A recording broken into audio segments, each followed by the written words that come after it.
Every system tells a story about itself. It tells you why it exists, why it is necessary, why it cannot be replaced, and most importantly, why life without it would be chaos. These stories are powerful because they shape imagination. They define the limits of what people believe is possible. But every system eventually reaches a moment where its story no longer matches reality. This is that moment. To ask what comes after the system is not to predict collapse, it is to recognize exhaustion. Systems do not fail only when they break. They fail when they no longer serve the people who depend on them, even if they continue to function perfectly. Modern financial systems are efficient, fast, scalable, intelligent, but efficiency is not the same as resilience, and intelligence is not the same as wisdom. For the first time in history, money has become abstract enough to disappear from human understanding entirely. Most people no longer know how value moves, where decisions are made, or who holds responsibility when things go wrong. They only know the interface. And when the interface works, they assume the system is healthy. But systems don't collapse when people panic. They collapse when people disengage. Disengagement does not look dramatic. It looks like apathy, like distrust without protest, like participation without belief. People comply, but they stop caring. And when belief fades, legitimacy follows. The future does not arrive as a revolution. It arrives as drift. After the system begins not with rebellion, but with quiet divergence. People building alternatives, not because they want to overthrow anything, but because the system no longer fits their lives. Local exchanges, informal networks, parallel economies, trust-based systems that value presence over scale. These spaces are fragile, imperfect, limited, but they are human. Technology will still exist after the system.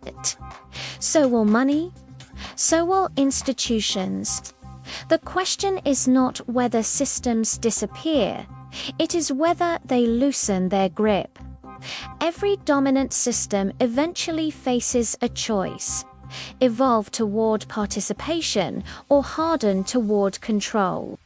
One path requires trust, the other requires enforcement. History shows which path is easier, but ease does not guarantee longevity. The more control a system requires to maintain itself, the more energy it consumes.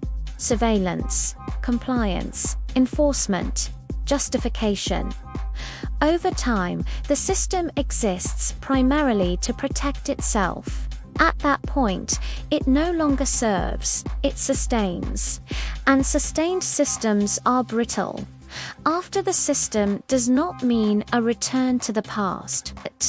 There is no undoing digitization, no restoring cash as the center of economic life. Nostalgia is not a strategy. What comes next will be unfamiliar, hybrid, uneven, messy. Some people will remain fully integrated. Others will partially disconnect. Most will exist somewhere in between. The future will not be uniform, and that may be its greatest strength. Control thrives on uniformity. Humanity thrives on variation.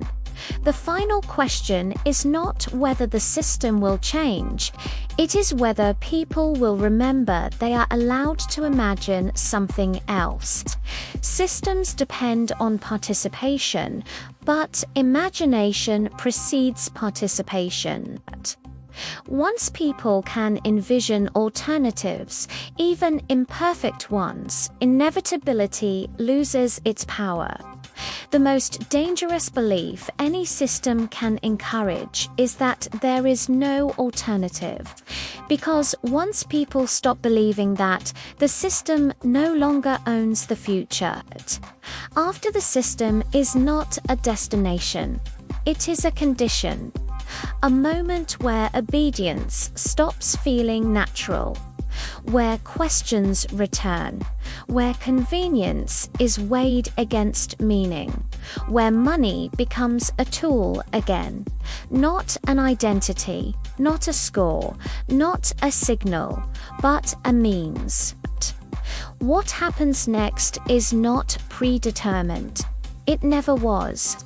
Systems want you to believe they are permanent. History proves otherwise. This is Kiyo Documentary, and this was the future of money.